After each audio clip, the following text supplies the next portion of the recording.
Giornata densa di appuntamenti, quella di ieri del leader dell'Italia dei Valori Antonio Di Pietro a Reggio Calabria. In mattinata è intervenuto al convitto nazionale Tommaso Campanella sulla Costituzione a 150 anni dall'Unità d'Italia. Nel pomeriggio poi ha tenuto una pubblica intervista su Il ricominciare necessario presso l'hotel di Reggio Calabria al Lido Comunale. Oltre ai temi nazionali, Di Pietro ha parlato alla presenza dei vertici regionali del partito anche delle alleanze per le amministrative. Un volantinaggio è stato effettuato ieri mattina in Piazza Prefettura a Catanzaro dai Vigili del Fuoco. L'iniziativa è stata promossa per rendere nota la situazione di precarietà nella quale vivono i pompieri per svolgere la loro azione di soccorso nel comprensorio. La distribuzione dei volantini è stata promossa dal sindacato USB Pubblico Impiego, che evidenzia come il 90% dei mezzi di soccorso del comando provinciale sia fuori uso e che non ci sia stato nel corso del tempo nessun aggiornamento delle attrezzature.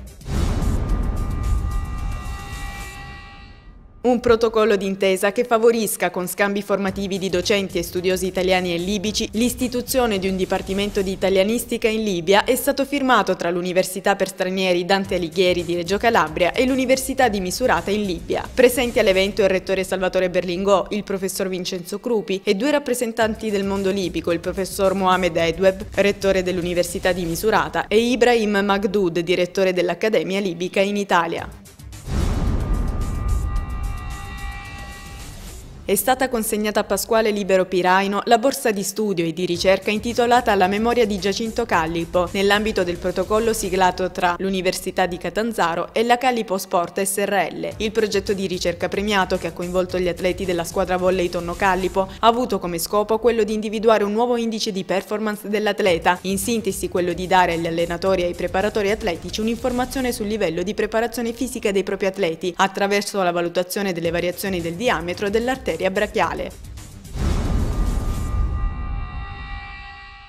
È stato inaugurato a Catanzaro il secondo lotto della strada Girifalco-Maida. Al taglio del nastro la presidente della provincia Vandaferro. Grazie al lotto stradale di oltre 6 km, l'intero comprensorio intorno a Girifalco riuscirà a collegarsi rapidamente e in perfetta sicurezza alla strada statale 280 dei Due Mari e quindi all'area di Lamezia Terme, con una velocità di percorrenza media che oscilla tra i 60 e i 100 km orari. Costruiti anche due ponti, il primo sul torrente Pila e il secondo lungo oltre 90 metri sul fiume Pesipe.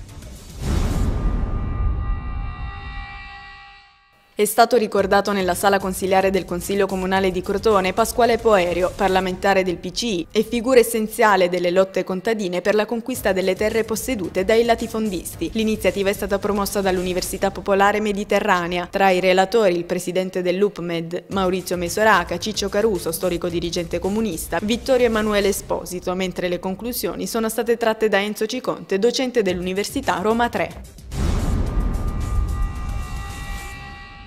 È tornato in Calabria Sergio Rubini dopo l'esperienza dell'estate scorsa, quando ha girato con Antonio Albanese il film Succetto la qualunque, ed è tornato anche al suo vecchio amore, il teatro, proponendo all'Apollo di Crotone A cuore aperto, inserito nel cartellone dello Stabile di Calabria. La performance ripropone le poesie di alcune voci del Novecento, da Neruda a Sanguinetti, passando per Edoardo, accompagnate da musiche e canzoni dal vivo.